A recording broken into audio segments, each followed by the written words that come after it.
유튜브 노음성 한국사에서 수험생활에 대한 많은 이야기부터 한국사에 대한 재밌는 이야기까지 더 많은 것들을 확인하실 수 있습니다. 구독, 좋아요, 알람 설정 부탁드립니다.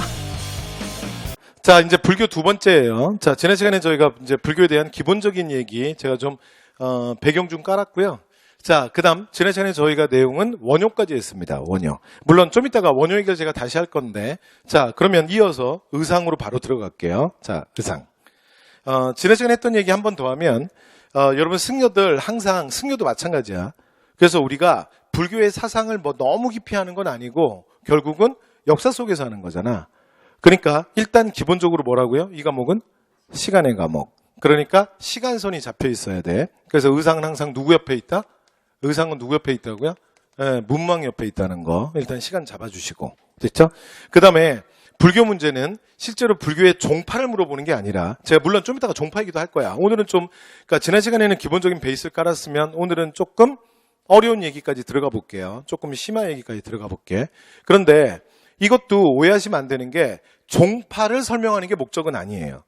그러니까 불교의 사상을 설명하는 건 목적이 아니고, 그러니까 목적은 뭐냐면 시험엔 뭐가 나온다? 승려야. 그러니까 뭐 이런저런 얘기가 놔두면, 그러니까 여러분 자꾸 뭔가를 다 외우려고 그러지 마시고 그냥 들어두신 다음에 자료가 제시됐을 때 여러분들이 자료를 읽고 원효인지 의상인지 구분할 수 있으면 돼. 됐죠? 어느 승려인지 구분할 수 있으면 돼요. 됐죠? 자, 들어갑니다. 자, 의상이에요. 자, 첫 번째 화엄사상을 정립했다. 됐죠? 그래서 우리나라 해동 화엄종의 시조가 되는데, 의상은 지난 시간 끝자락 얘기 잠깐 해볼게요. 자, 지난 시간에 우리가 원효 얘기할 때 1심, 일체 유심조 할 때 무슨 얘기했냐면 그 해골물의 일화 얘기했잖아. 해골물의 일화. 그쵸? 그래서 그 동굴에서, 그러니까 이제 무덤에서 자고 나서 그 다음에 우리 형은, 그러니까 아니 친형은 아니고 원효가 형이잖아. 8살. 그래서 우리 형은 아침에 막 토했잖아. 기억나죠? 그리고 나는 깨달음을 얻었다. 그리고서는 원효는 중국 유학을 떠나지 않고, 그리고 의상은 어떻게 하냐면 뭐 형을 걱정은 했지만 그냥 가잖아. 기억나죠? 자, 그리고 이 사람이 어디에 이제 누구한테 배우냐면 중국에 가서 지엄 밑에서, 그래서 아주 중국의 아주 고승입니다.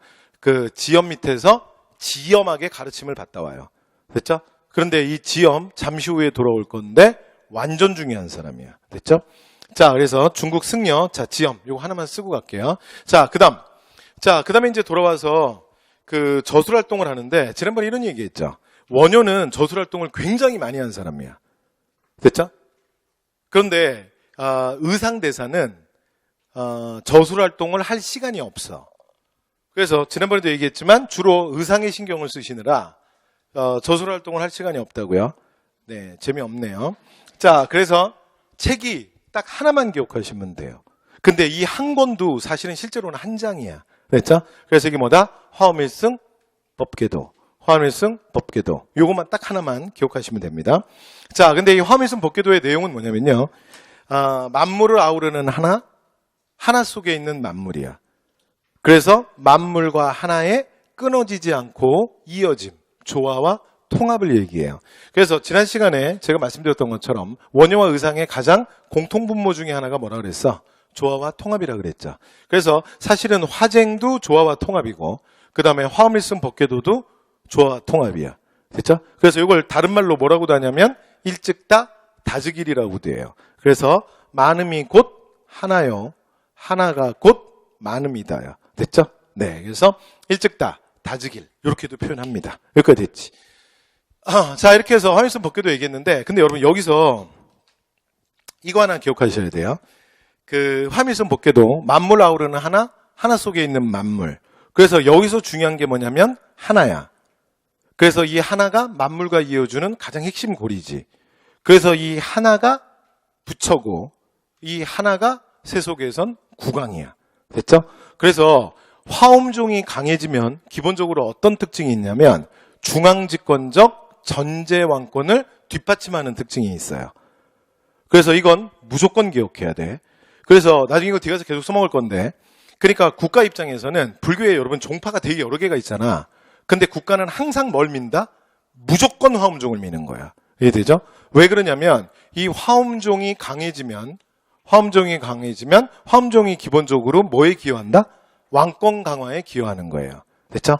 그래서 여러 종파 중에 국가 입장에서는, 정부 입장에서는 종파는 누구를 민다? 무조건 화엄종을 밀 거야. 그래서 이게 여러분 고려시대에도 변함이 없어요. 뒤에 가서 계속 써먹을 거야. 자, 그래서 의상이 화엄종을 가지고 다시 한번 정리하면 항상 누구 옆에 있다고요? 그래서 문왕 옆에 있는 거야. 됐죠? 그래서 보세요. 사실은 이 둘은 굉장히 친했지만 이 둘의 삶은 전혀 달라져. 그러니까 정말 그 해골물의 일화, 그 무덤가에서 하룻밤 그 이후에 둘의 삶은 전혀 달라지는 거야. 그러니까 원효는 불교를 가지고 가장 낮은 곳에 내려온 사람이야. 됐죠? 그래서 지난번에 얘기했죠. 스스로 소선거사라고 그 다음에 광대 옷차림을 하고 그리고 이제 전국 방방곡곡을 떠돌아다니면서 자 나마비타불을 가르치잖아. 맞죠? 그래서 불교를 가지고 가장 낮은 곳에 내려온 사람이고 의상은 불교를 가지고 가장 높은 곳에 있었어. 항상 누구 옆에 있다고요? 문무왕 옆에 있다. 그래서 문무왕의 자문 역할을 했다. 됐죠? 네. 이렇게 기억해 두시면 될 것 같아요. 자, 그 다음에 이제 영주 부석사를 비롯한 많은 사차들을 건립하고 여기서 뭐 제자들을 양성합니다. 자, 뭐 기본적으로 이건 가볍게 보시면 되고 그 다음에 아미타신앙 이것도 조심해야 돼. 이것도 지난 시간 얘기 또 하는 거야. 여러분 아미타신앙은 이거 지난번에 했지. 이거 원효가 만든 거 아니야. 이거 어느 나라 불교라 그랬어? 이거 당나라 불교예요.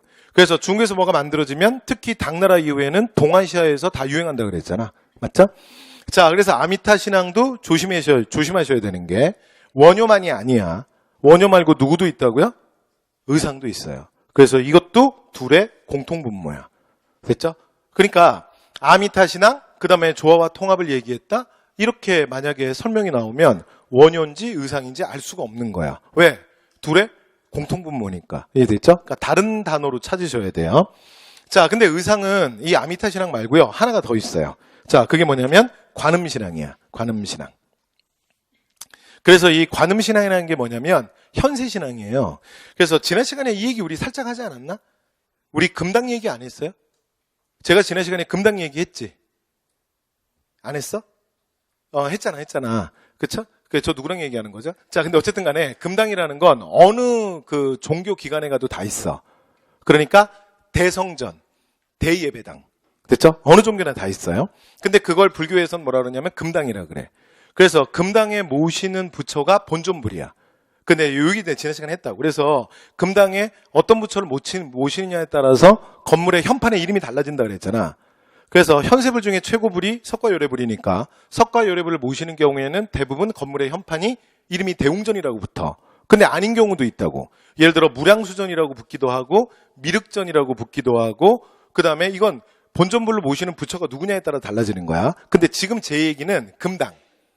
그러니까 대세배, 대예배당 얘기야. 근데 그거 말고 여러분 사찰에 가보시면 소예배실들이 있잖아. 그래서 여러분 다 절에 가봤죠? 여러분 한국 사람들이 사찰을 가는 건 이건 종교랑은 또 다른 문제야. 그죠? 그러니까 여행을 다니시다 보면 여러분 이렇게 뭐 불국사도 가시고 뭐 법주사도 가시고 뭐 이렇게 하시잖아요. 그죠? 그런데 어쨌건 그 소예배실에 가면 불교는 뭐 유일신교가 아니기 때문에 부처님이 되게 많아요. 근데 그 부처님들 중에 여러분 천수관음 기억나? 천수관음?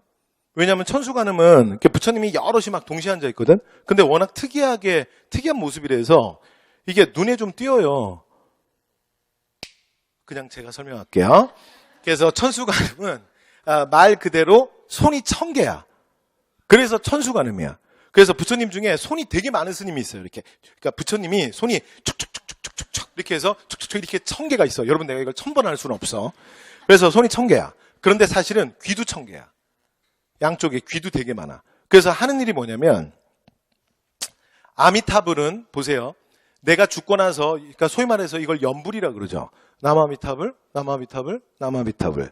그러면 그 복잡한 불교에서 말하는 그 복잡한 세계를 내가 다 이해하고 깨달을 필요 없어. 입으로 남아비탑을 하면 나 죽어서 어디 가는 거야? 죽어서 천국, 서방 정토로 가는 거야. 됐죠? 근데 이건 죽고 난 다음 얘기잖아. 그래서 내세신앙이야. 그런데 관음신앙이라는 건 뭐냐면 현세신앙이에요. 그러니까 내가 지금 고통받을 때, 됐죠? 그러니까 내가 지금 고통받으니까 날 도와달라는 거야. 그래서 뭐 나쁜 놈이 막 괴롭힌다고. 됐죠? 그러면 이제 도와주세요! 이렇게 하는 거예요.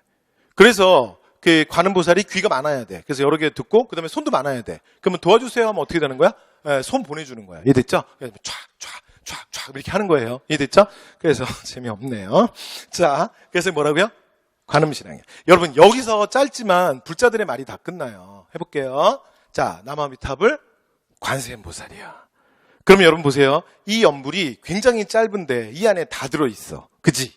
나 죽어서도 천국 갈 거고 손도 빨리 보내라. 뭐 이런 얘기잖아요. 맞죠? 그래서 이게 여기 모든 게 다 들어있는 거야. 이해됐죠? 그래서 아미타신앙 그리고 추가로 의상은 뭐도 있다? 관음신앙. 이거 기억하셔야 돼. 관음신앙 넣으면 무조건 의상이야. 이해됐죠? 오케이. 다 있습니다. 자, 그 다음에 이제 교종과 선종 갈게요. 자, 교종과 선종. 근데 교종과 선종은 앞에서 이것 중국 불교 할 때 좀 했어. 그쵸? 했던 얘기인데 한 번만 더 할게요. 자, 교종이 뭐라 그랬어요? 교종이. 그러니까 원래 교종은 없는 거야. 그냥 교종이 중국에 전래된 그냥 대승불교야. 됐죠? 그런데 그 중국에 불교가 전래되고 나면 사실은 당나라 때 크게 융성한다 그랬잖아. 그래서 당나라 때 대표적으로 중국화된 새로운 불교의 흐름이 등장하는데 그 뉴 불교. 그래서 중국 당나라에서 등장했던 새로운 불교의 흐름이 선종불교예요. 됐죠? 그래서 선종불교가 만들어지면서 기존 불교. 그러니까 이 불교는 뭐냐면 인도에서 전래된 그러니까 대승불교지. 그래서 기존 불교가 선종에 비해서 교종이라고 불리우게 되는 거야. 이해됐죠? 그러니까 뭐 교종이 만들어지고선 이건 아니고 그냥 교종이 원래 불교고 그 다음에 중에서 원래 불교에 대항하는 새로운 흐름으로 뉴 불교가 하나 등장하는데 그 뉴 불교를 뭐라 그런다? 선종이라고 해요. 여기까지 됐죠? 그러니까 앞에서 말씀드렸던 대승불교 이게 소승불교 관계랑도 똑같아. 그러니까 대승소승이라는 게 소승이 개인의 탈만을 중시한다. 그래서 이 승자가 술의 승자라 그랬잖아. 나 혼자 타는 작은 술에다. 그래서 소승. 대승은 내가 깨달음을 얻었더라도 열반을 미루고 뭐 하는 거야? 그렇지. 불쌍한 중생들을 내가 수레를 키워서 내 수레에 태운다 그랬잖아요. 기억나요? 그래서 큰 수레, 대중의 구제를 중시한다. 그래서 대승불교라 그랬잖아. 그런데 대승불교가 나중에 인도에 나중에 나온 불교 아니야. 그러니까 소승불교란 말은 원래 없는 거야. 그냥 원래 불교고 그 다음에 대승불교가 나오면서 이전의 불교는 대승불교에 비해서 상대적으로 소승불교라고 불리우게 되는 거지. 사실은 대승불교 사람들이 기존 불교 사람들을 불렀던 이름이지 사실은 자신들이 자신을 소승이라고 부른 건 아니에요. 여기까지 됐죠? 그러니까 그런 것처럼 여기도 새롭게 뉴 불교가 하나 나오니까 기존 불교는 그냥 교종이 된 거야. 이렇게 구분이 되는 거지. 됐죠? 자, 그러면 보세요. 얘는 외울 거리가 없죠. 그래서 지난 시간에도 말씀드렸지만 여러분 이게 설명이 필요해? 야, 이게 너무 당연한 얘기 아니야? 이걸 왜 외워? 그러니까 어느 종교나 종교의 진리는 어디에 있는 거야? 종교의 진리는 어디에 있긴 경전에 있지. 여기 기독교인이 있어요? 그러면 기독교인한테 물어보면 네, 자, 당신은 혼자 손들었어요, 방금. 자, 아니, 참고로. 자, 그래서 굉장히 좋은 태도예요. 적극적인 태도. 자, 근데, 봐요. 그럼 보세요. 그럼 이제 진리가 어디 있어? 그러면 성서에 있다고 말하겠죠. 진리가 어디 있어? 바이블에 있지. 그렇잖아요? 그 다음에, 여기 이슬람교도 있어요? 그럼 예를 들어, 이슬람교한테 물어보면 뭐라 그러겠어요? 야, 물론 뭐 손 안 들 테니까. 됐죠? 그래서, 이슬람교한테 물어보면 뭐라 그러겠어? 꾸란이라 그러겠죠. 그쵸? 그러니까, 특정 종교인한테 진리가 뭐냐고 물어보면 그 종교의 경전이 진리인 건 너무 당연하잖아요. 그게 얘기거리가 되냐고. 지금 이건 뭐냐면 선종불교는 거기에 대한 배격이야. 그래서 새롭게 등장한 뉴 불교야. 이게 선종불교예요. 됐죠? 그래서 어차피 불교는 깨달음의 종교야. 그래서 내가 이 깨달음을 얻어서 윤회업에서 벗어나는 거죠. 자, 그런데 이 깨달음을 도달하는 방식이 당연히 원래 기존 불교는 어떤 종교나 똑같아. 경전에 진리가 있는 거지. 그래서 경전을 통해서 사실은 깨달음, 진리에 도달하는 거잖아. 맞죠? 근데 거기에 대한 반박이야. 이게 뉴불교. 그러니까 선종불교야. 선종불교에서 말하는 건 뭐냐면 그러니까 이런 내용이에요. 이것도 내가 지난 시간에 중불교 하면서 살짝 했던 얘기인데 지금 똑같은 얘기 또 하게 되네. 그래도 또 할게요. 자, 오늘 수업 해보니까 사람도 좀 바뀐 것 같아. 자, 그래서 해볼게요. 자, 그럼 나 다음 시간에 이걸 또 해야 되는 거야? 자, 재미없네요. 자, 그런데 이 사람들은 뭐라고 믿냐면 진리는 문자로 세울 수 없고 문자로 전달할 수도 없다야. 그래서 여러분 분립문자라는 말 들어보셨죠? 이 분립문자라는 말이 여기서 나오는 말이에요. 됐죠? 그래서 진리는 문자로 세울 수도 없고 문자로 전달할 수도 없다. 그래서 이 선종불교의 가장 기본 폼은 뭐냐면 진리라고 하는 것은 지식들의 단순한 합이 아니라는 거야. 그러니까 여러 가지 경전에 대한 지식을 쌓고 아무리 쌓아도 진리라고 하는 것은 지식의 총합보다 훨씬 더 큰 무언가야. 그러니까 지식의 단순한 합을 통해선 뭐에 도달할 수 없다? 진리에 도달할 수 없다. 그러면 진리는 어떻게 깨닫는 거냐? 바로 참선수행을 통해서 진리 전체를 한 방에 깨닫는 거야. 이 한 가지 방법밖에 없어. 그래서 이걸 선종불교에선 이걸 뭐라고 부르냐면 돈오라고 불러요. 그래서 돼지 5마리 아니야. 문득돈에 깨달을 오해요. 그래서 문득 참선수행 과정에서 진리 전체를 한 방에 깨닫는 거야. 이게 뭐다? 선종불교의 특징이에요. 됐죠? 그럼 보세요. 자, 이건 외울 게 없고 여러분 보세요. 제가 자꾸 외우지 말라고 하는 게 기본적으로 문화사는 기본적으로 외울 게 너무 많아. 그래서 문화사는 누가 뭐래도 고득점의 마지막 퍼즐이야. 그러니까 여기에 와서도 최대한 외우지 않아야 돼. 그래도 외울 수밖에 없는 것들이 나오거든. 그러니까 교정불교는 이런 거 외우면 이상한 사람이야. 기존불교는 당연히 경전이 진리에 있지. 그러면 이것만 외우면 되는 거야. 그러니까 뉴불교는 뭐라고요? 바로 경전에 치우친 불교, 형식화된 불교에 대한 반동이야. 그러니까 새로운 뉴불교의 흐름이지. 이해되신 거지?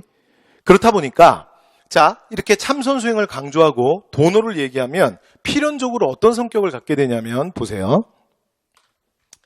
교종은 기존의 경전을 중시했잖아?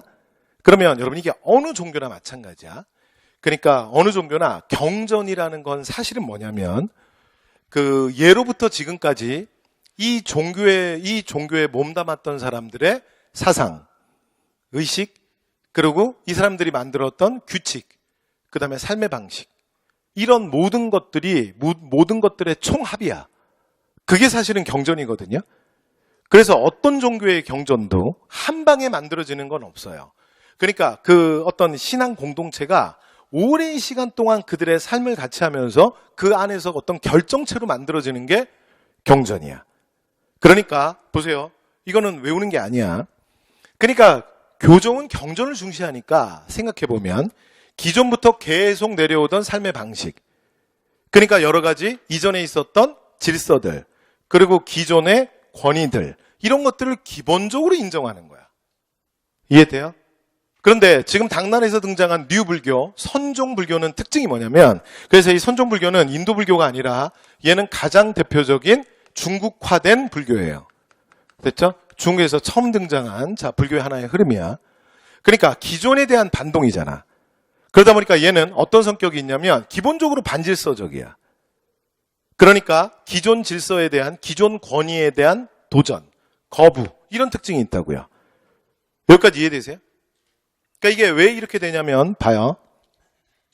그러니까 교종은 기본적으로 진리에 도달하는 방식을 뭐라고 생각하냐면 이렇게 생각해요. 봐요.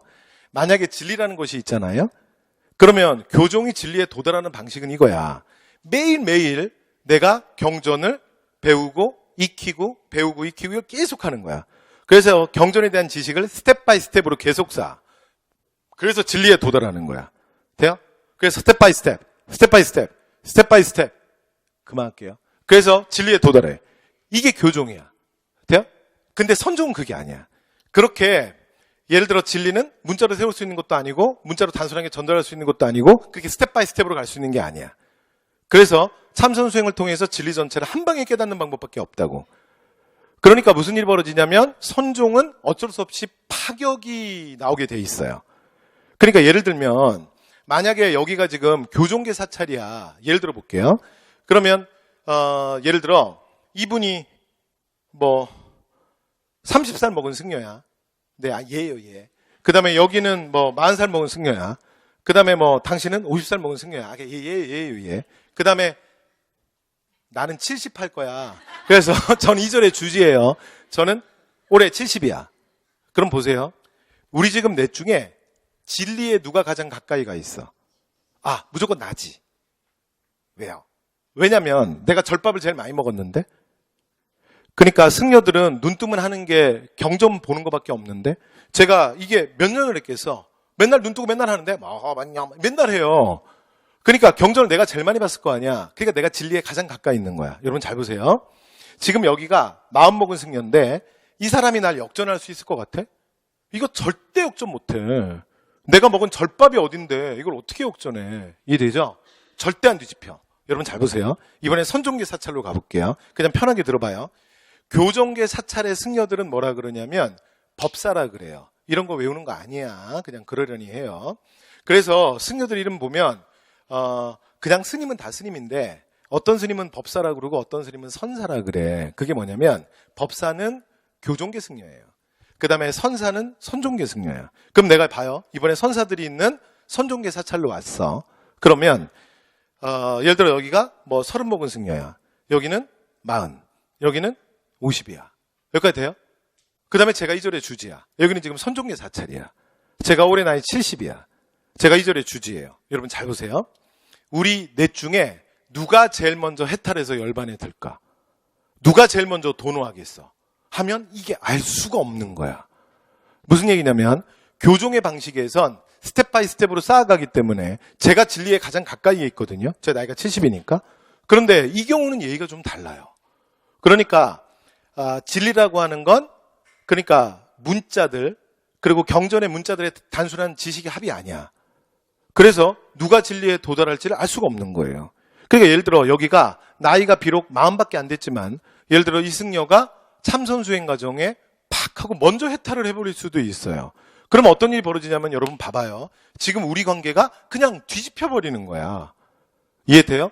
그러니까 외우지 말고 그러니까 선종불교는 기본적으로 반질서적이야. 그러니까 파격이 따르는 거지. 여기까지 되세요? 오케이. 자, 이렇게 해서 말씀드렸고요. 그래서 보세요. 교종불교는 기본적으로 기존의 권위를 인정하니까 조형예술이 발달해요. 여러분, 조형예술은 권위의 상징이야. 그래서 제가 어릴 때는요, 저는 이게 또 제가 어릴 때부터 역사를 좋아했으니까 그랬겠죠. 네. 그러니까 이러고 살겠지. 그래서 제가 어릴 때 이런 생각을 해봤어. 우리나라는 어쩜 그렇게 유관 역사가 있는데 어쩜 저렇게 거대한 문화재가 없니? 그러면서 이제 그런 걸 막 생각해 본 적이 있어요. 그러니까 무슨 얘기냐면 중국에 가면 만리장성이 있잖아. 이집트에 가면 피라미드가 있고 그 다음에 여러분 특히 극단적인 얘기긴 하지만 캄보디아라는 나라는 12세기 그러니까 앙코르 왕조가 만들었던 앙코르 와트 사원이라는 게 있는데 그 캄보디아라는 나라 전체를 앙코르 와트 사원 혼자서 먹여 살려요. 그 정도로 전 세계인이 앙코르 와트 사원을 보기 위해서 지금도 캄보디아를 가고 있어요. 저도 앙코르 와트를 2번 갔다 왔는데 또 보고 싶어. 그러니까 진짜 보고 싶어. 신기해. 그리고 처음 볼 때는 너무 더워서 근데 물론 거기가 너무 덥긴 해. 근데 너무 덥다는 생각밖에 안 들었어요. 그래서 제가 또 이게 더위에 약해서 땀도 너무 많이 나고 그래서 숨을 잘 못 쉬겠더라고. 근데 내가 또 너무 더울 때 가가지고 그랬는데 근데 그때 고생을 하고 보고 나서 내가 되게 많이 후회를 했어. 그래서 진짜 더운 게 중요해? 그게 중요하지. 거기서 덥다고 막 그럴 일이야? 막 그렇게 생각하고 제가 또 갔어요. 그래서 또 가서 봤어. 근데 2번째 보니까 느낌이 또 다르더라고. 그러고 나서 지금 이제 또 간지 한 3년은 된 것 같은데 한 번만 더 보고 싶어. 그러니까 세계인들이 이렇게 앙코르와트 하나를 보기 위해서 캄보디아를 가요. 그럼 우리나라에 그런 문화재가 없잖아. 제 말 너무 우리나라 문화재가 얼마나 많은데 막 이렇게 하지 말고 진짜 내가 우리 대한민국 문화재 전체를 디스하는 거 아니야. 네. 근데 그러니까 그런 막 거대한 거. 네, 그런 걸 내가 생각했던 적이 있는데요. 사실은요. 그런 거대한 조형물 있지? 그건 절대 그냥 올라갈 수 없어. 그래서 그 거대한 조형물이 어떻게 올라가냐면 사람의 피와 살을 먹으면서 올라가는 거야. 그래서 여러분 이런 얘기 알아요? 진시황이 만리장성을 만들 때 초기에 그 만리장성이 정말 산에 막 중턱에다 만들어놨잖아. 이게 계속 무너지는 거야. 그러니까 이제 계속 무너져서 공사가 진행이 안 돼. 그래서 이제 진시황이 이게 이제 어떻게 하면 되겠냐. 그래서 이제 나중에 무당을 불러요. 그래서 이제 구출하고 뭐 어떻게 좀 방법을 찾아라. 그랬더니 이제 그 무당이 진시황한테 뭐라고 얘기하냐면, 폐하 이 성을 완성을 시키시려면, 이 산성을 완성시키려면 그냥은 안 된다. 그러면서 사람의 피가 필요하다 그래. 그러면서 뭐라고 얘기하냐면 아주 젊은 남자들을 1, 2마다 하나씩 묻어야 된다 그래요. 그래서 그 묻으면 만리장성, 만리가 완성되는 거야. 그럼 몇 명 묻으면 돼? 10,000명. 물론 조금 앞에 쌓은 거 있을 테니까 10,000명 조금 더 죽이면 돼. 덜 죽이면 돼. 그래서 10,000명을 묻으면서 갔다는 얘기가 있어요. 물론 야사인데 이 말의 의미가 뭔지 아시겠죠? 진짜 묻은 게 아니라 여러분 그 성을 쌓을 때 10,000명만 죽었겠어? 여러분 피라미드 하나를 만들 때 몇 명의 피가 거기 들어갔을 것 같아? 10,000명의 피만 들어갔을 것 같아? 여러분 훨씬 더 우리가 상상할 수 없을 정도로 많은 사람들의 죽음이 그 조형물 밑에 쌓여 있는 거야. 그래서 이런 조형물들은요 그냥 올라가는 게 아니에요. 엄청난 정치적 권력, 힘의 크기로 만들어지는 거지. 그래서 기존 질서를 옹호하고 권위를 중시하는 교종에서는 이런 조형예술들을 만들어요. 됐죠? 그런데 선종불교는 기본적으로 이런 권위에 대해서 부정적이기 때문에 이런 조형예술이 쇠퇴하게 됩니다. 됐죠? 그런데 불교에서 가장 대표적인 조형물이 뭐냐면 탑이에요. 탑. 그래서 자 교종이 유행하면 뭐가 많이 만들어진다? 탑이 많이 만들어져요. 그래서 여러분 탑은 굉장히 거대하게 만들어요. 그러니까 여러분들이 이제 기억하는 석가탑 이런 거 있잖아요. 다부탑. 그건 오히려 사이즈가 좀 작은 겁니다. 그래서 실제로 큰 탑들 되게 많아. 그래서 황룡사 구축목탑 사실은 그 복원이 결정이 됐잖아요. 근데 지금 공사가 시작되는데 사실 학교에 논란이 좀 많아요. 왜냐하면 실제 모습을 아는 사람이 아무도 없습니다. 그래서 여러분 교과서에 여러분들이 보셨던 황룡사 구축목탑에 대한 모든 그림은 사실은 상상도야. 그러니까 그렇게 생기지 않았겠느냐라고 그냥 상상해서 그린 그림이지 진짜 황룡사 구축목탑이 어느 정도 사이즈인지 몰라요. 어떻게 생겼는지 몰라요. 근데 단 크기는 추정할 수 있어요. 크기는 어느 정도냐면 오늘 그러니까 지상 80m 크기 정도라고 봐요. 그럼 느낌 안 오죠? 그럼 이게 어느 정도냐면 그러니까 25층 건물 정도 생각하시면 돼요. 그러니까 지금 여기 방문각도 이렇게 아주 작은 건물은 아닌데 여기 몇 층이야? 10층. 그러면 이거 2개 포개고 좀 더 올려야겠네. 그러니까 탑이라는 건 엄청나게 거대하게 만드는 거야. 됐죠? 그런데 나중에 이걸 돌로 만들게 되면서 아무래도 돌의 한계 때문에 사이즈가 조금 작아져요. 그래서 원래 탑이라는 건 어떻게 되는 거냐면 원래는 인도에서 이게 처음에 만들어질 때 이게 뭐냐면 돌 무덤이에요. 돌 무덤. 그러니까 석가모니가 보리수아에서 깨달음을 얻고 입적하고 나서 사실은 그 승려들은 화장을 하잖아요. 화장을 했더니 그 사리가 뭐 수십만 개가 나왔대요. 그래서 나중에 마우리아 왕조를 만들었던 아소카 왕이 이걸 전체에 다 이렇게 다 따로따로 모아서 따로따로 보관을 해요. 그래서 만든 그러니까 부처님의 무덤이야. 그래서 원래 이거 이름이 수뚜빠예요. 수뚜빠. 그런데 이게 중국으로 전해질 때 그 인도 애들이 분명히 수뚜빠라고 가르쳐줬을 거 아니야. 근데 얘들이 이게 발음이 안 되는 거야. 그래서 이제 뭐 수뚜빠, 덥, 그래서 탑이 되는 거예요. 그래서 이게 중국에 넘어오면서 그래서 이게 탑이 되는 거야.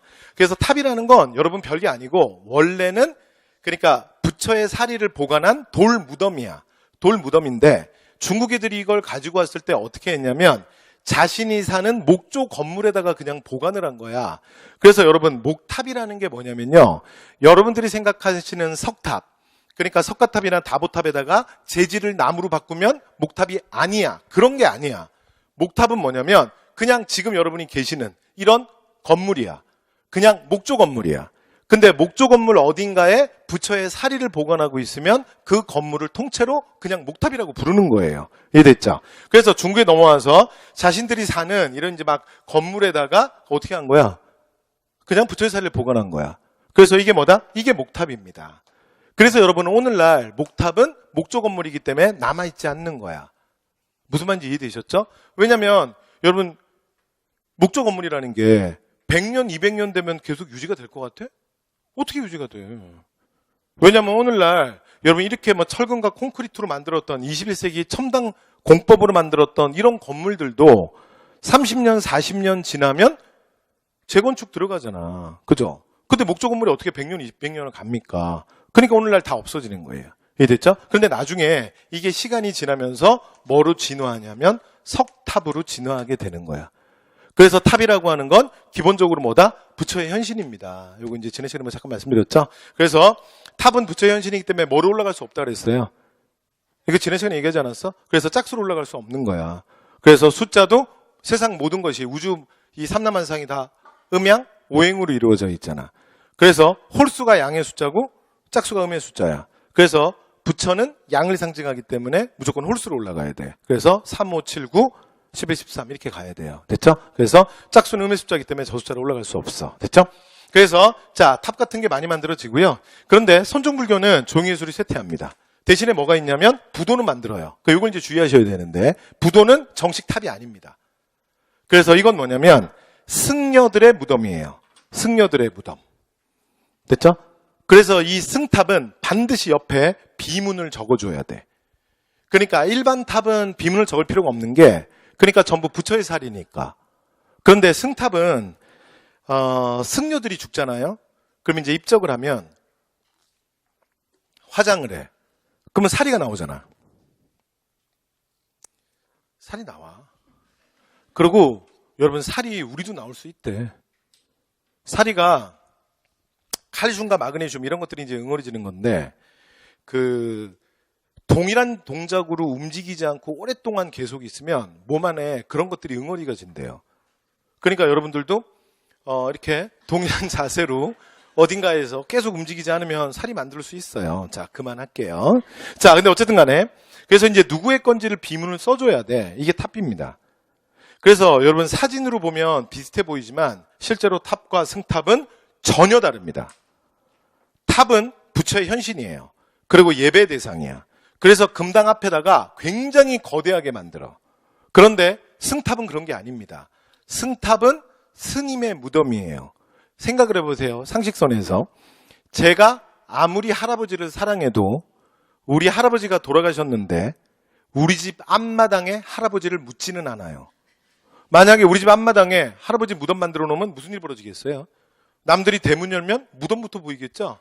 그럼 우리 집은 공동묘지가 되는 거야. 이해돼요? 그래서 여러분 무덤을 누가 앞마당에 만들어? 무덤은 어디로 들어가는 거야? 집의 뒤편으로 들어가는 거야. 이해됐죠? 그래서 사찰에 그 뒷마당에 가면 뒤편에 가면 뭐가 들어와? 스님들의 무덤, 승탑이 들어옵니다. 그래서 이 승탑과 탑비를 합쳐서 부도라 그래요. 그리고 이 탑비들은요, 실제로 이 승탑들은 그렇게 크게 안 만들어요. 됐죠? 규모도 작게 만들어. 그래서 이걸 조형예술이라고 말하진 않아. 되죠? 네, 그래서 자, 부도, 승탑과 탑비를 만든다. 이렇게 보시면 될 것 같고요. 그래서 여러분 이거 기억하셔야 돼요. 그러니까 선종불교의 대표적인 문화의 상징이 뭐다? 승탑이야. 그래서 선종불교를 상징하는 문화재가 뭐다? 승탑이라는 건 그러나 기억하셔야 돼. 여기까지 됐죠? 오케이. 자, 그 다음에 나머지 이건 통일신라 우리가 정치사에서도 하는 얘기인데 여러분 이런 건 외우는 게 아니야. 봐요. 선종불교는 기본적으로 반질서적 경향이 있어. 그래서 우리가 고대 정치에서 이걸 통일신라 편에서 배우는데 그래서 신라 하대 호족들이 사실은 선종불교에 열광하는 거야. 그래서 선종불교가 신라에서 크게 융성하는 건 항상 시간선이 어디로 가야 되냐면 신라 하대로 가야 돼. 신라 중대에는 사실은 호족이 없잖아. 그쵸? 그래서 지방 호족들이 그래서 선종불교에 열광하는 거야. 이해돼요? 왜냐면 신라가 엄청난 사실은 골품제 사회 아니야. 그래서 그 많은 6, 5, 4, 3 이렇게 해갖고 그 위에 진골 그리고 그 위에 사실은 그 수많은 골품제 그 꼭지점에 왕이 서 있다고. 그러면 이 사실은 이 여러 가지 질서 그러니까 이 구질서 내가 인정할 수 없는 이러한 여러 가지 골품제의 모순 이런 걸 뒤집으려면 여러분 여기서 말하는 체계를 인정하면 절대 못 뒤집어. 이해돼요? 그러니까 기본적으로 반질서적인 성향이 강했던 선종불교의 지방 호족들은 반신라 세력이었던 호족들은 열광할 수밖에 없는 거야. 이해되죠? 그러니까 보세요. 만약에 내가 깨달음을 얻었지. 그러면 내가 바로 곧 부처야. 그리고 내가 이 세상을 구원할 미륵이다. 이렇게 되는 거예요. 이해돼요? 그러니까 내가 부처니까 이 도탄에 빠진 중생을 누가 구제해야 돼? 내가 구제해야지. 그래서 내가 살아있는 미륵이다. 근데 예를 들어 제가 애꾸눈이잖아요. 그러면 궁예야. 이해돼요? 근데 만약에 두 눈이 다 있잖아? 그러면 왕건이야. 뭐 이런 식이에요. 이해됐죠? 그래서 자, 선종불교. 그래서 선종불교는 지방 호족들이 지지하고, 근데 지방 호족들이 어디에 있어? 지방에 있잖아. 그런데 선종불교는 가장 당시의 선진국인 중국 당나라 종교 아니야. 앞 시간에도 말씀드렸지만 여러분 종교는 문화의 총체야. 종교가 종교만 들어온다는 건 말이 안 돼. 무조건 그 문화권에 옷을 입고 들어오게 돼 있어. 그러니까 기독교가 유행하면 우리나라의 서양 문화가 확산되는 거와 똑같아. 무슨 말 이해되시죠? 자, 그러니까 중국화된 가장 선진국의 문화가 지방으로 가니까 지방은 아무래도 수도에 비해서 문화적 외진데 사실은 호족이 선종불교를 받아들이면서 선진화된 중국 문화가 들어오니까 지방 문화가 발달하는 데도 기여하는 거야. 이해되셨죠? 그러니까 여러분 지금 여기 써놓은 이런 내용들은 외우는 게 아니야. 그러니까 생각해보면 다 연결되어 있는 내용이고 생각해보면 너무 그냥 당연한 거잖아. 이해됐죠? 그래서 이런 얘기 나오면 선지에서 나오면 오 이렇게 하시면 돼요. 됐죠? 끝. 자, 그래서 요것만 키워드로 자, 우리나라에서 선종불교 유행하는 거 언제라고요? 신라 하대. 기억하셔야 돼요. 그 다음에 선종불교를 보여주는 가장 대표적인 문화재 뭐야? 무조건 승탑이야. 되셨죠? 그러니까 이들은 경전을 통해 진리를 얻는 게 아니라 날 깨달음으로 이끌어준 스승이 정말 중요한 거야. 왜냐하면 진리에 도달하는 건 문자가 아니야.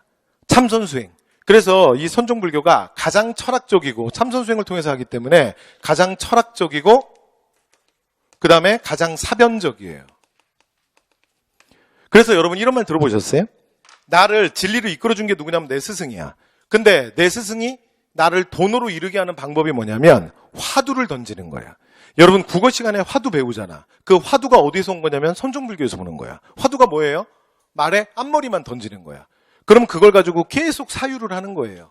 무슨 말인지 이해되시죠? 그래서 선종불교에서 실제로 가장 유명한 화두가 그 6대조, 그러니까 선종의 6대조 해능, 그러니까 조계 해능이 말했던 화두가 제일 유명해요.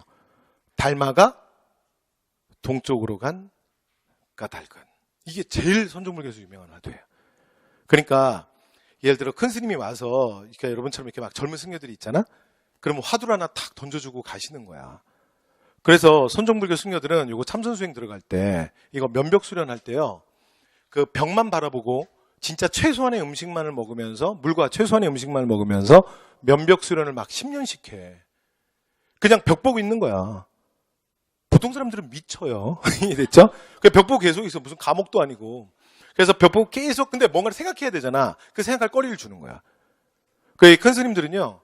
예, 정말 머리는 없으시지만 그 다음에 막 눈썹 이런 거 엄청 길어. 그래서 눈은요. 진짜 뜨고 있는지 안 뜨고 있는지 알 수가 없어. 그리고 젊은 승려들한테 저는 여러분한테 눈도 많이 마주치거든요. 눈도 안 마주쳐줘. 그래서 먼 산만 보고 있어요. 근데 밑에서 내가 보면 눈을 뜨고 있는지 깎고 있는지 알 수도 없어. 그리고 제자들이 와서 저희들이 너무 우매해서 깨달음이 없습니다. 저에게 깨달음을 주세요. 그러면 화두를 하나씩 툭 던지고 가는 거야. 그러면서 먼 산 바라보면서 뭐라 그러냐면 달마가 동쪽으로 간 까닭은. 그리고 옷자락 펄럭펄럭 날리면서 가요. 그러면 여러분 화두를 받았잖아. 그러면 이제 그 계속 생각하는 거야. 벽 보면서 달마 동쪽으로 왜 동쪽으로 갔지? 왜 서쪽으로 안 갔지? 이러다 깨달음을 얻는 거예요. 이해돼? 근데 그래도 깨달음이 없잖아? 그럼 또 한 몇 년 지나서 또 와요. 그래서 제가 우매해서 깨달음이 없습니다. 그러면 큰 스님이 또 눈도 안 마주쳐줘. 그러면서 또 하나의 화두를 던져줘요. 여러분 이것도 굉장히 유명한 화두야. 이게 뭐냐면 또 유명한 화두 하나만 더 소개할게요.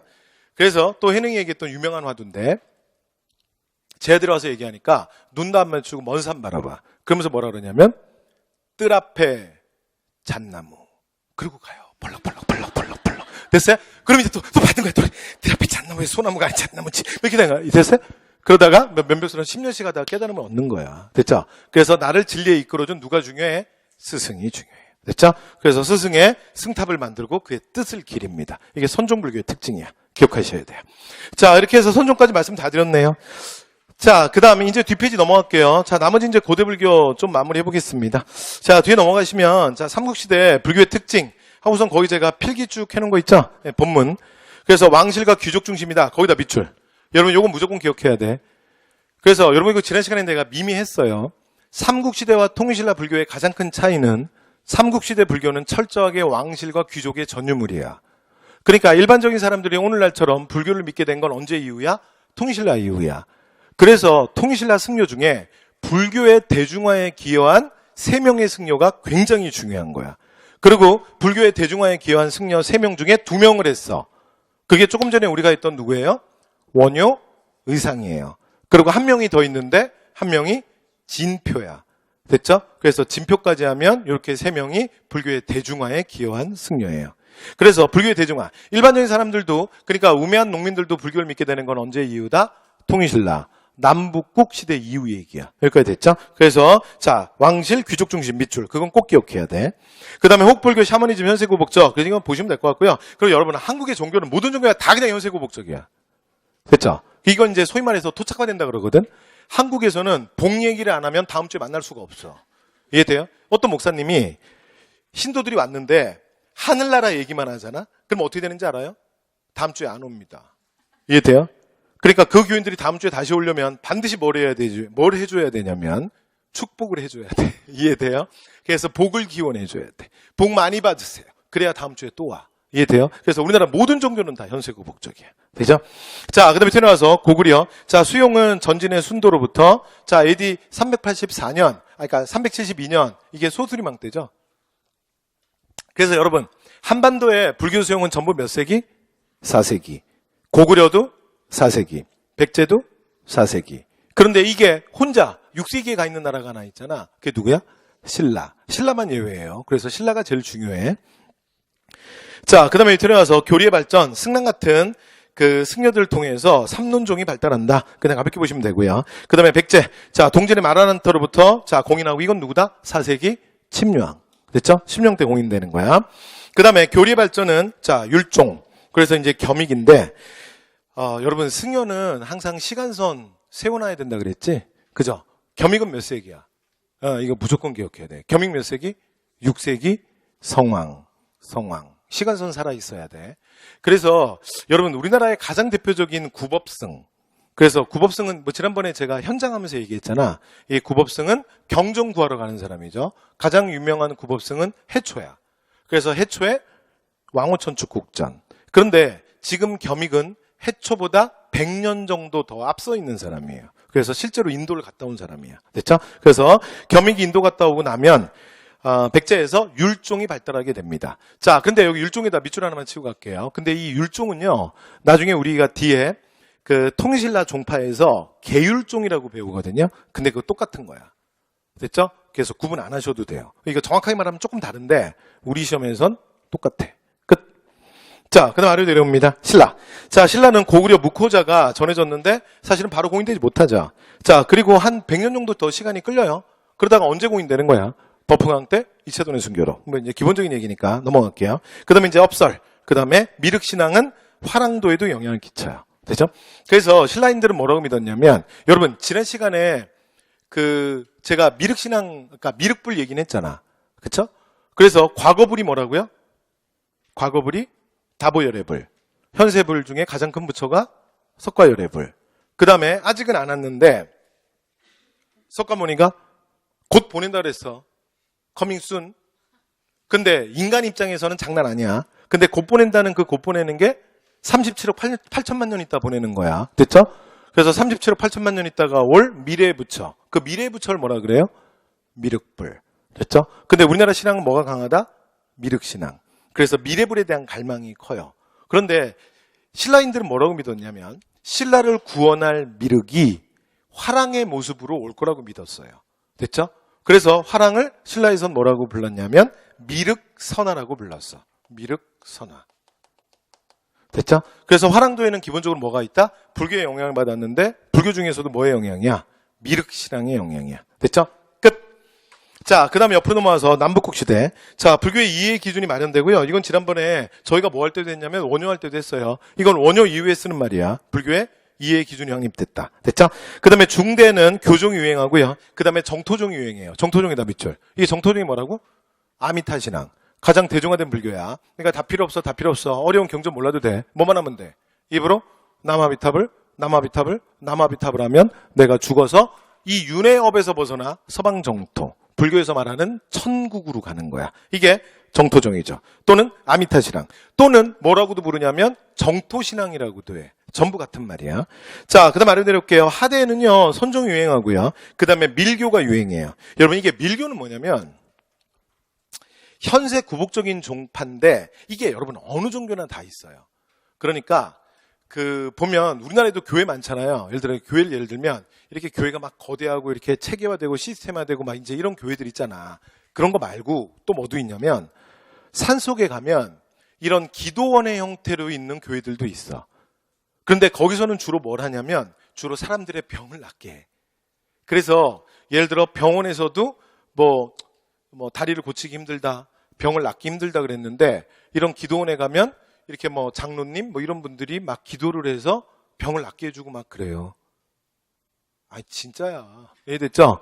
그래서 막 기도해주면서 막 서라! 그럼 그 자리에서 막 쓰고 그래요. 됐죠? 그래서 이게 모든 종교에 다 있어요. 그래서 불교에서는 이걸 밀교라 그래요. 됐죠? 네. 그리고 우리나라 밀교의 가장 유명한 승려는 해초예요. 해초.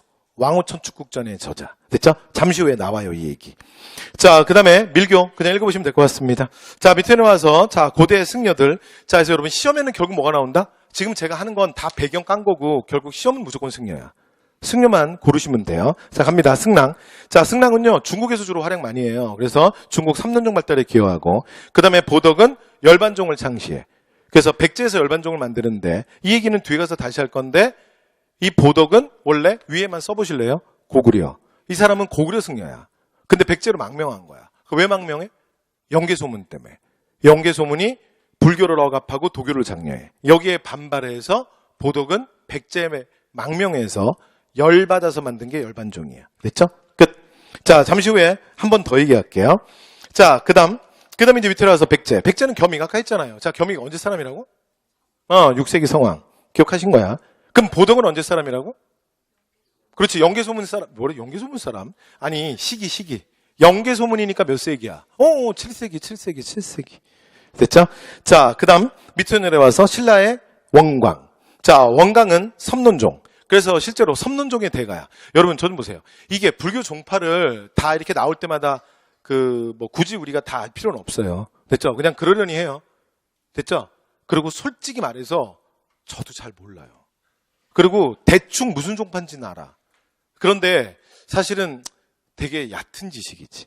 됐죠? 그래서 여러분 지난번에도 얘기했지만 불교를 너무 깊이 이해하려고 하시면 안 돼. 됐죠? 그냥 적당히, 대충. 그래서 여러분 진짜 깊이 이해하다가 해탈하면 어쩔 거야? 해탈하면 어떻게 되는지 알아? 벽을 뚫고 하늘 올라가. 이해돼요? 네. 그래서 그 시험 보러 안 가? 자, 그만할게요. 자, 됐죠? 그래서 섬론종의 대가예요. 그래서 세소고개, 원광 그러면 여러분 시간선 살아 있어야 돼. 원광이 언제야? 진평. 누구야? 진덕. 들었어? 자, 다시 뭐라고요? 진평. 됐죠? 그래서 이때 세소고개하고요. 그 다음에 걸사표. 여러분 걸사표 뭔지 기억나? 걸사표가 진평이 부탁을 하잖아, 원광한테. 그래서 그 걸사표라는 글을 원광이 누구한테 보내? 수나라 황제. 당시에 수양제한테 보내지. 맞아요? 그래서 수양제가 이 걸사표라는 글을 받고, 그러니까 고구려 침공의 명분을 얻잖아. 기억나요? 그러면 고구려를 쳐들어오는 게 뭐야? 612년? 사수대첩 아니야. 그래서 113만 대군. 맞아요? 그러면 그걸 누가 막아내? 저 아닌데요. 그러지 말고. 그걸 누가 막아내? 을지문덕.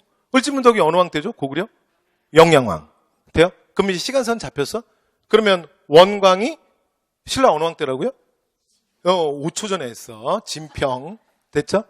그 다음 옆에 그럼 고구려로 넘어가면 고구려는 무슨 왕이야? 영양왕. 중국은 수나라. 됐죠? 시간선 되지? 시간선만. 됐죠? 자, 그래서 이게 뭐 문화사인데 뭐 정치도 하고 별거 다 하네.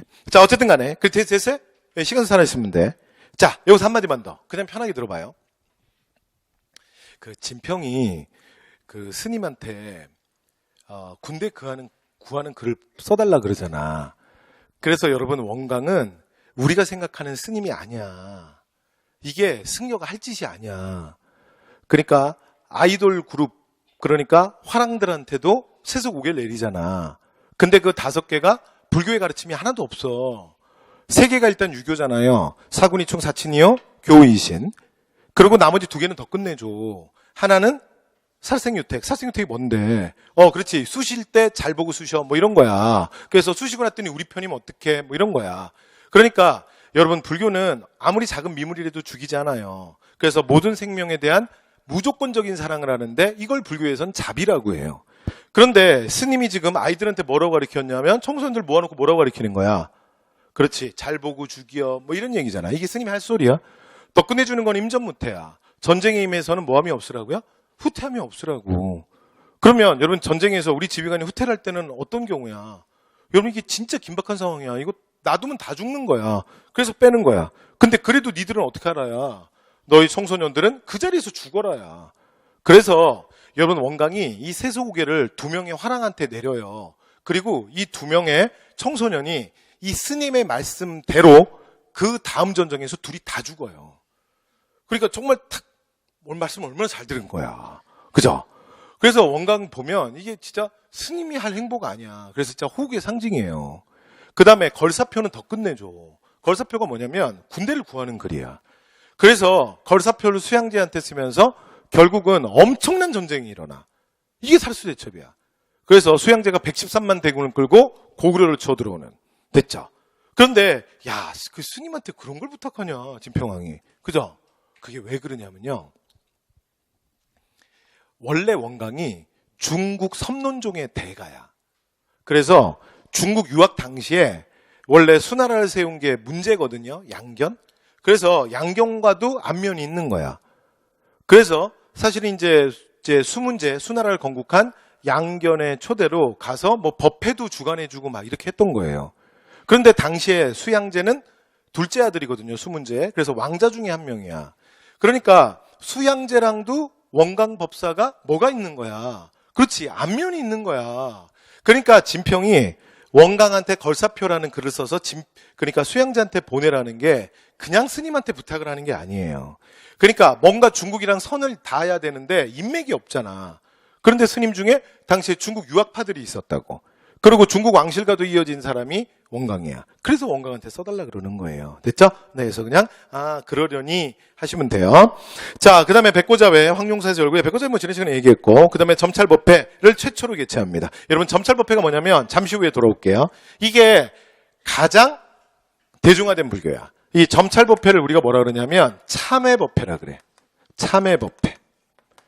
그런데 여러분 모든 종교의 가장 기초, 가장 초입 단계가 뭐냐면 무조건 참회야. 그래서 잘 보세요. 이거 어느 종교나 다 똑같아. 어느 종교나 보세요. 어떤 사람이 그러니까 초기에 신도가 이 사람이 뭐 여기 다닐까 말까 하고 처음에 딱 오잖아. 그럼 이 사람을 다음 주에 또 오게 하는 가장 확실한 방법은 이번에 왔을 때 무조건 울려야 돼. 울면 다음에 또 와. 무슨 말인지 알겠어요? 그 종교의 교리, 경전에 대한 이해 이런 복잡한 거 다 필요 없어. 내가 죄인임을 고백하고 우는 거야. 이해돼요? 그래서 이게 종교의 가장 진입 단계, 가장 기초 단계야. 이해됐죠? 그래서 점찰법회는 참회법회예요. 그래서 가장 대중화된 거예요. 근데 이 기록에 의하면 원강이 우리나라 최초로 점찰법회를 개최했다 그래요. 근데 나중에 이 점찰법회를 정말 확대시키는 건 진표입니다. 그래서 진표편에 가서 또 얘기할게요. 자, 이렇게 해서 원강에 대한 얘기 말씀드렸고요. 그 다음에 자장대사예요. 그 다음에 자장은 선덕여왕 때 대국통이야. 됐죠? 이 사람이 계율종을 창시하고요. 그 다음에 황룡사. 그러니까 이 선덕여왕이요. 굉장히 어려운 시기야. 왜냐하면 이때가 이번에는 고구려의 공격은 잠깐 주춤한데 이번에 누가 신라를 때릴 때냐면 이게 백제가 엄청 때릴 때야. 그리고 이때 백제 왕이 누구냐면 의자왕이야. 그런데 의자왕이 초기에 정치를 되게 잘해요. 그리고 태자 때도 해동 증자라고 불리면서 굉장히 주변에 사실은 여론의 지지를 많이 받았던 사람이에요. 그래서 의자왕이 왕이 오르고 나면 처음에 많은 개혁 정치를 해. 그런 다음에 국왕 중심으로 시스템을 정비한 다음에 사실은 신라놈들을 놔둘 수는 없다. 왜냐하면 이 성왕의 사실은 원수들이잖아. 그래서 신라를 엄청 갖다 때려요. 그러면서 신라로부터 40여성을 빼앗아. 이러면서 이제 신라가 큰 위기를 맞게 돼. 그 위기의 순간이 선덕여왕 때야. 됐죠? 그래서 이 위기를 극복하고자 당시의 대국통이었던 자장이 선덕여왕한테 건의하는 게 뭐냐면 호국의 상징인 황룡사라는 사찰에 거대한 목탑을 만들라야. 그래서 이걸 9층으로 만들면 주변에 있는 9개의 민족이 신라 왕에 와서 조공을 바치고 머리를 조아리게 될 것이다. 이렇게 호국의 염원을 담아서 만든 목탑이 황룡사 9층 목탑입니다. 됐죠? 네. 근데 여러분 오늘날 이게 남아있지는 않죠. 왜 안 남아있죠? 그래서 제가 아까 복원 공사만 결정됐는데 정확한 모습을 몰라서 이게 좀 이제 논란이 좀 있다 그랬잖아요. 그렇죠? 이거 어떻게 된 거야? 그렇지. 이거 누가 없애는 거야? 아, 이건 일본 아니에요. 그냥 무조건 우리가 없어지면 다 일본 아니야. 그래서 걔네들한테 다 뒤집어 씌우면 안 돼. 그래서 이건 몽골입니다. 그래서 몽골에 침입돼. 됐죠? 이 미친놈들이 여기다 불 지른 거야. 자, 그 다음 밑에 내려와서, 자, 통일신라입니다. 자, 성적 두번 건의했다까지 말씀드렸고요. 그 다음에 원효예요. 자, 대승기실론서, 금강산맥경론, 신문화쟁론, 화엄경서, 이게 저서 내고한 요거 지난 시간에 했던 얘기야. 무조건 다 외우는 거야. 자, 그 다음에 밑에 1심. 그래서 중간과 유식의 대립, 공유 논쟁을 해결했다. 거기다 비출. 그러면서 종파 간 사상적, 그러니까 여러 가지 분쟁을, 대립을 조화시켰다. 이렇게 평가받는 거죠. 그런데 여러분, 이 얘기가 좀 어려워. 오늘 이 얘기까지 하시죠. 이 얘기까지 하면 뭐 거의 뭐 정리될 것 같은데. 근데 나머지 얘기는 뭐 별거 없어요. 자, 다 했어요. 자, 그래서 여기가 조금 어려우니까 이 얘기만 좀 볼게요. 이게 좀 심한데, 그래도 보고 갑시다. 자, 해볼게요. 당시에 그 불교에 사상적 분열이 되게 많았어. 근데 여러분 제가 이건 앞에서 말씀을 드렸잖아요. 앞에서 왜냐하면 삼국의 불교가 다 각각 들어오고 그 다음에 종교가 사실 들어올 때도 오늘날처럼 정확하게 무슨 뭐 경전이 들어오고 교단이 들어오고 무슨 뭐 의식이 있으면 우리가 뭐 유튜브로 확인할 수 있고 뭐 그런 게 아니라 그랬잖아. 그러니까 스님들이 하는 말이 각각 다 다르고 그 다음에 경절 보면서 해석하는 사람들이 각각 다 다르게 해석하는 거야. 그래서 굉장히 그 분열이 많았다 그랬잖아요. 근데 그 중에 가장 큰 두 개의 분열이 뭐냐면 바로 유식파와 중간파의 분열이에요. 그래서 이걸 공유 논쟁이라 그래요. 그러니까 무슨 얘기냐면 써볼게요. 그러니까 유식파라는 게 있고 그 다음에 중간파라는 게 있어. 또는 뭐 유식사상, 중간사상 뭐 그렇게도 불러요. 자, 그런데 이 유식과 중간의 대립, 이게 사실은 교종 중에서도 가장 큰 두 개의 문파야. 가장 큰 두 개의 논란이거든요. 그래서 일단 첫 번째, 이게 중간파가 말하는 게 뭐냐면 진리는 공이다야. 그래서 아무것도 없다. 그래서 자, 중간파가 말하는 건 진리는 뭐다? 공이다. 됐죠? 그래서 중간파는 진리를 공으로 얘기해요. 아무것도 없는 거야. 그런데 여러분 이게 그 보통 불교에서 말하는 공은 뭐랑 좀 다르냐면 그 허무주의를 얘기하는 건 아니야. 그러니까 그 허무조차 없는 거야. 그래서 이 공의 가장 기본은 원래 여러분 학교 다닐 때 그 윤리 시간에 뭐 이런 거 살짝 얘기 듣지 않나? 불교의 기본 교리 중에 보면 삼법인설이라는 게 있잖아. 삼법인설. 자, 얘가 적절치 못했던 것 같으니까 그냥 얘기할게요. 그냥 할게요. 재행무상, 재범무화, 일체계고야. 그러니까 재행무상, 세상의 모든 것은 다 변해. 고정되어 있는 건 없어. 다 변해. 그러니까 근데 인간은 그걸 멈추길 원해. 근데 절대 멈출 수 없지. 그래서 재행무상은 세상의 모든 게 다 변하는 거야. 근데 문제는 재범무화. 나도 변해.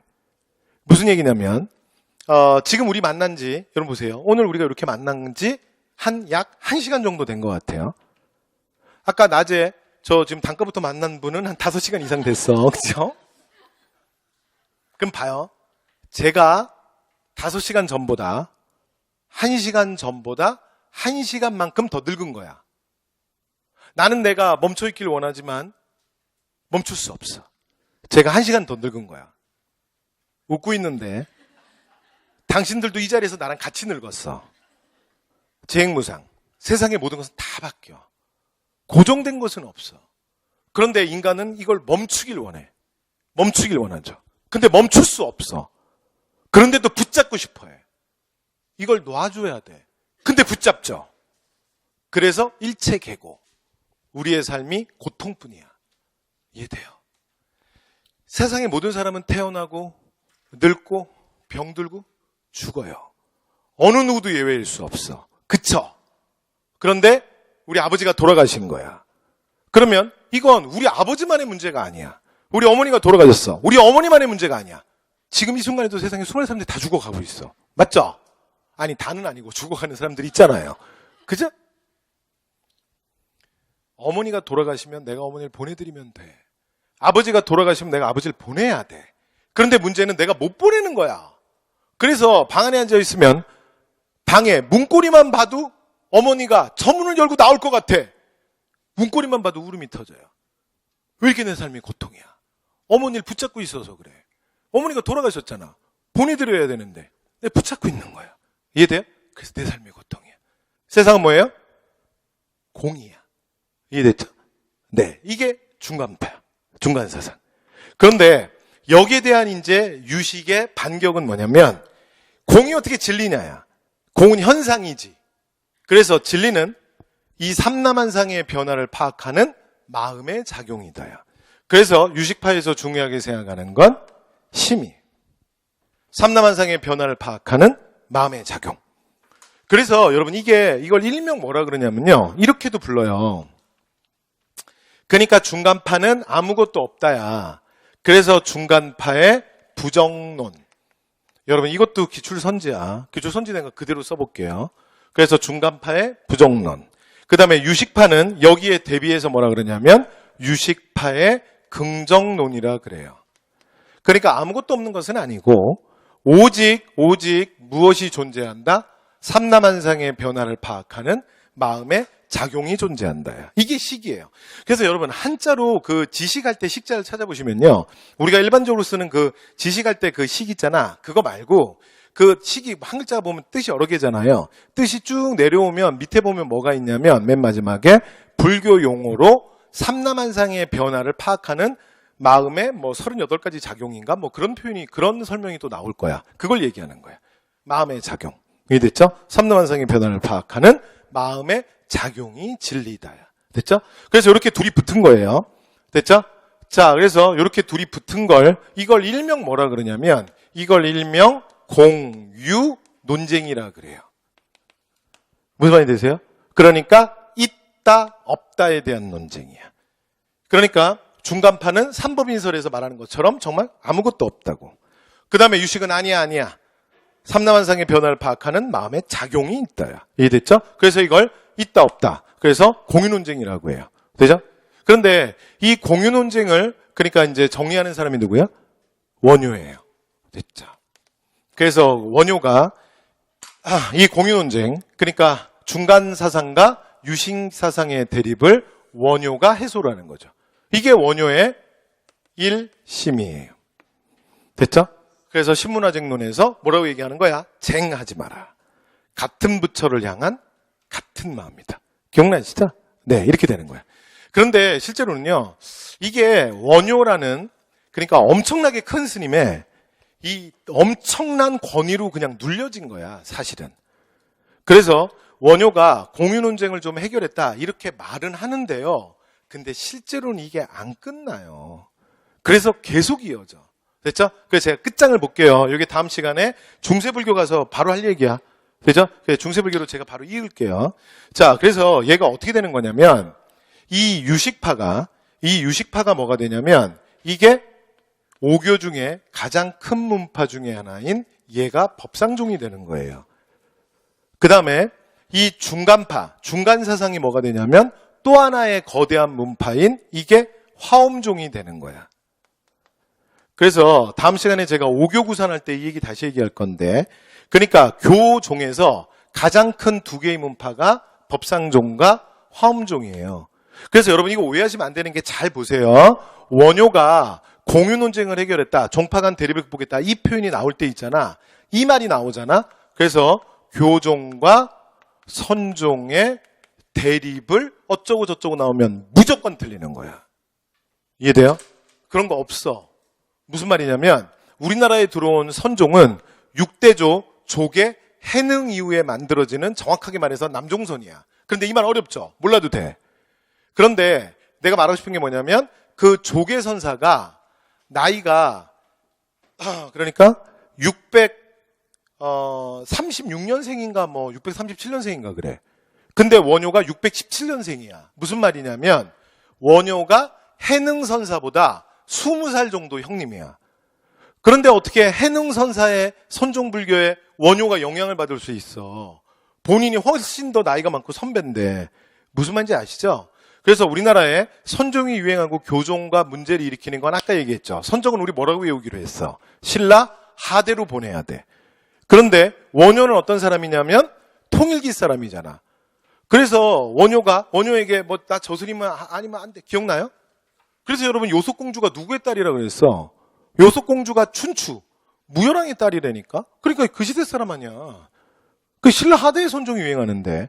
그러니까 잘 들으세요. 이 공유논쟁, 원효 때 불교의 사상적 갈등은 그러니까 교종끼리의 논란이야. 교종끼리의 갈등이야. 이해됐죠? 선종은 아직 우리나라에 들어와서 제대로 자리도 못 잡고 있는 거야. 이해됐죠? 그러니까 선종, 뭐 어쩌고, 교선 어쩌고 무조건 틀리는 거야. 이건 교종끼리야. 법상종, 화엄종, 교종의 가장 큰 두 개의 문파야. 여기까지 됐죠? 이렇게 되는 거예요. 그런데 나중에 이게 오교가 성립이 될 때 보면 어떻게 되냐면요. 이 화엄종의 본사찰을 그러니까 아까 우리가 배웠던 누가 만든다고요? 해동 화엄종 누가 창시한다 그랬어? 의상. 그래서 의상선사가 이 화엄종의 본사찰이 어디가 되냐면 영주 부석사가 되는 거야. 됐죠? 이게 화엄종의 대표죠. 그리고 이 부석사에서 활약하는 스님이 누구라고요? 좀 전에 했잖아요. 의상. 됐죠? 그 다음에 요건 이제 아직 안 배웠는데 다음 시간에 얘기할게요. 그 다음에 법상종에서 가장 중요한 우리나라의 사찰은 김제 금산사가 되는 거예요. 됐죠? 그리고 이 김제 금산사를 개창하고 여기서 점찰법회를 열었던 사람이 진표예요. 진표. 됐죠? 그래서 진표 얘기는 다음 시간에 또 할게요. 됐죠? 이렇게 되는 거예요. 그래서 화엄종과 법상종의 갈등이 가장 큰 갈등이에요. 됐죠? 그런데 문제는 봐요. 지금 이게 뭐 얘기하는 거냐면 신라 하대까지 이게 계속 내려온다. 이 얘기를 내가 하는 거거든. 근데 문제는 이게 고려시대로 가잖아. 그래도 안 없어져. 그래서 이게 고려시대는 어떻게 되냐면 제가 끝장을 볼게요. 그래서 고려시대는 이렇게 돼요. 자, 고려시대는 어떻게 되냐면 법상종의 본사찰 역할을 하는 게 고려시대에는 현화사예요. 됐죠? 그래서 현화사가 어느 왕이 만들었는지도 오래 나왔어 사실. 그래서 현화사는 누가 만들었냐면 8대 국왕 현종이 만들어요. 현종이 그 8대 국왕 현종이 자기 그 돌아가신 부모님 극락왕생하라고 사실은 만드는 개경에 만드는 거대한 사찰이 현화사야.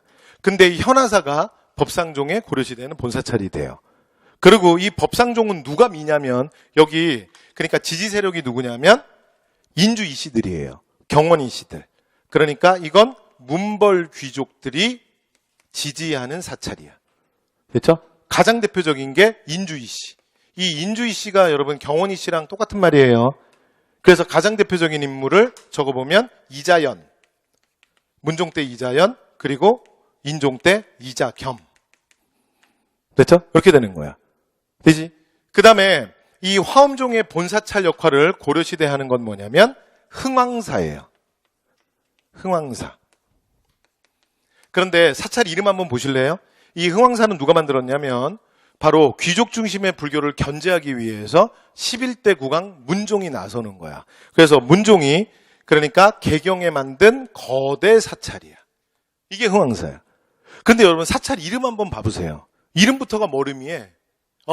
왕실이 흥하길 기원하는 이건 아주 대표적인 왕실 중심의 사찰이에요. 이게 뭐다? 왕실 중심의 사찰이에요. 여러분 혹시 앞에서 이런 얘기 기억나? 국가는 그러니까 나라는 무조건 화엄종을 미는 거야. 그래서 화엄종을 통해서 나머지 종파를 제압하려고 그래. 왜 그러냐면 화엄종이 가장 왕권 강화에 크게 기여해. 그래서 화엄종을 중심으로 불교계를 통합하고 싶은 거야. 이해돼요? 왜 그러냐면 여러분 종교는 가장 기득권 세력 중에 하나야. 여러분 대한민국에 예를 들어 어떤 대통령 후보가 대통령 선거에 나와서 특정 종교, 예를 들어 기독교나 불교에 대해서 이러쿵저러쿵 씹는다고 생각해봐. 어떻게 될 것 같아요? 비판한다고 생각해봐. 여러분 무조건 떨어져.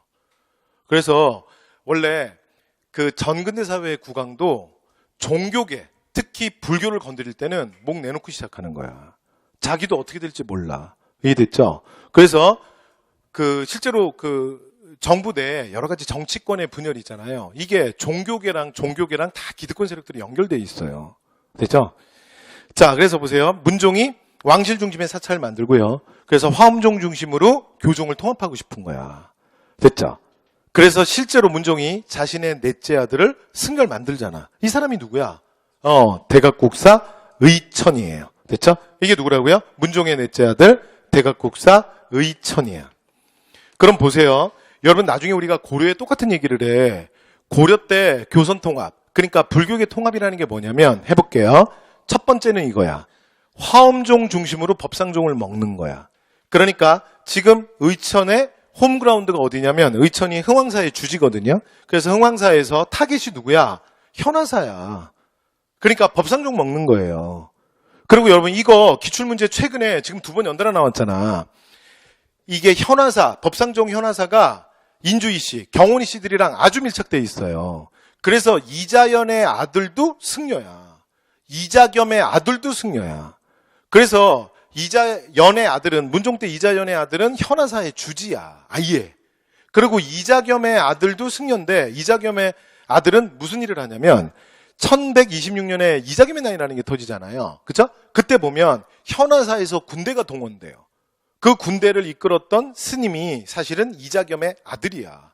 그러니까 아버지 도와주러 지금 지원 사격 나가는 거예요. 그 이제 이자겸의 난 때 보면 이런 식으로 사실은 문벌귀족들이 법상종과 밀착되어 있는 거야. 그리고 고려 왕실은 화엄종을 중심으로 법상종을 먹으려고 하는 거지. 그래서 다음 시간에 우리가 교종 5개 문파를 할 건데 나머지 3개는 귀염둥이들이야. 그러니까 그건 별로 중요하지 않아. 잘 봐요. 그러니까 흥왕사 중심으로 화엄종 중심으로 법상종을 먹지. 그럼 이게 1단계 통합이야. 그래서 의천이 화엄종 중심으로 이걸 뭐라고 얘기할 거냐면 교종을 통합한다. 이렇게 얘기할 거야. 나머지 3개는 딸려와. 얘만 먹으면 돼. 이해됐어요? 그 다음에 2번째. 원효랑은 뭐가 다르냐면 원효 때는 선종이 없었다 그랬잖아. 근데 의천은 하나가 더 있어. 왜냐면 바깥에 뭐가 있다? 선종불교가 또 있는 거야. 이해돼요?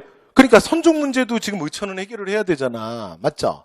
그래서 의천이 자신의 홈그라운드인 흥왕사에서 화엄종 중심으로 여기를 먹었던 것처럼 선종도 그냥 깔끔하게 정리하면 정말 좋은데 이건 절대 못해. 왜 그러냐면 화엄종이 너무나 교종 중에 교종이야. 그런데 선종계 승려들한테 화엄종으로 들어오라는 얘기는 그 스님들 다 죽으라는 얘기야. 그래서 어떻게 하냐면 접점이 안 나와요. 그래서 의천이 일부러 중국 유학을 가는 거야. 그래서 중국에 유학에 가서 당시에 중국에서 만들어진 뉴 종파를 하나 도입을 해. 중국에서 새롭게 만들어진 종파가 천태종이야. 근데 천태종은 교종이야. 그런데 원래 중국에서 선종불교가 만들어졌잖아. 그래서 중국에서 확립된 천태종이라는 새로운 교종은 기본적으로 중국이 선종의 색채가 강하기 때문에 기본적으로 천태종은 교종인데 선종 같은 교종이야. 그래서 둘의 접점이 되게 많아. 그래서 어떻게 하냐면 의천이 중국에 가서 천태종을 수입해요. 이해됐어요? 그래서 해볼게요. 그래서 본인이 이제 중국에 유학 가서 뭘 배워오는 거야? 천태종을 배워오는 거야. 천태종. 이해됐죠? 그래서 자 의천이 해동 천태종을 창시해요. 여기까지 됐어요? 그런데 천태종을 이제 다 했어요. 이제 정리할게요. 천태종을 자신의 홈그라운드, 자신이 주지를 있었던 데가 흥왕사거든. 그러니까 자기 홈그라운드, 자기 집에서 그냥 천태종을 하면 좋은데 이게 너무 코미디가 되는 거야. 무슨 말 이해돼요? 그러니까 제가 우리나라에서 보니까 기독교랑 불교가 문제가 많아. 내 대통령이야. 그래서 우리나라에서 안 되겠다. 이슬람교를 좀 확대시켜야겠다. 뭐 이렇게 생각을 했어요. 그래서 이슬람교를 창시하려고 하는데 내가 대통령인데 장소를 어디를 잡았냐면 명동성당을 잡은 거야. 이거 어떻게 생각해요? 여러분 명동성당은 내가 종교가 그렇든 안 그렇든 한국 캐톨릭의 상징이야. 너무 한국 캐톨릭의 상징이 명동성당인데 굳이 거기서 이슬람 교를 창시하면 이게 진짜 보기도 안 좋고 반발이 너무 크지 않겠어? 그래서 어쩔 수 없이 1097년에 개경에다가 거대한 사찰을 하나 더 만들어. 그렇게 해서 만들어지는 사찰이 국청사예요. 그래서 1097년 그래서 이게 숙종 때입니다. 숙종 때. 그래서 숙종 때 대각국사 의천이 개경에다가 국청사라고 하는 사찰을 만들어. 그런 다음에 여기서 해동천태종을 창시해. 그런 다음에 이번에는 해동천태종을 중심으로 뭘 통합하는 거야? 누굴 먹어야 돼? 바깥에 있는 선종을 먹어야지. 이게 두 번째 통합이야. 그래서 대학국사의천의 교선 통합은 두 단계로 이루어져요. 첫 번째 단계는 화엄종 중심으로 일단 교종을 먼저 통합하고 교종 통합한 덩어리에다가 선종을 통으로 갖다 붙이고 싶은 거야. 그래서 선종들을 싹 다 통합하고 싶은데 화엄종으로는 도저히 안 되니까 중국에 유학 가서 천태학을 배워서 국청사라는 새로운 사찰을 만들고 거기서 천태종을 창시해서 선종까지 통합하는 거야. 이렇게 되는 거예요. 이게 의천의 교선 통합이야. 되셨죠? 네. 그래서 제가 유식파와 중간사상 이렇게 내려오는 얘기인데 이게 계속 이어질 얘기예요. 그래서 원효의 이제 공인논쟁 사실 요 밑에 얘기는 다 중세불교 미리 한 거야. 이해됐죠? 이어질 얘기를 해서 그냥 한꺼번에 다 했어요. 됐죠? 자, 그럼 다음 시간에 뒤이어서 오늘 이제 공인논쟁까지 말씀드렸고요. 그 다음에 불교의 대중화는 그냥 보시면 되겠죠? 아미타신앙, 소선거사라고 하고 무예가 지어서 부르고 다녔다. 됐죠? 요건 지난 시간에 다 한 얘기야. 됐죠? 그럼 이제 의상 얘기랑 뒤에 조금 얘기 남았는데 이 얘기부터 다음 시간에 할게요. 오늘은 이제 여기서 끝내시죠. 이렇게 끝내고요. 다음 시간에 제가 중세불교 얘기도 좀 했으니까 중세불교는 의천진을 중심으로 하면 되거든요. 그럼 이제 하면서 중세불교까지 다음 시간에 마무리하도록 하겠습니다. 오늘 여기까지 하겠습니다. 수고 많이 하셨습니다.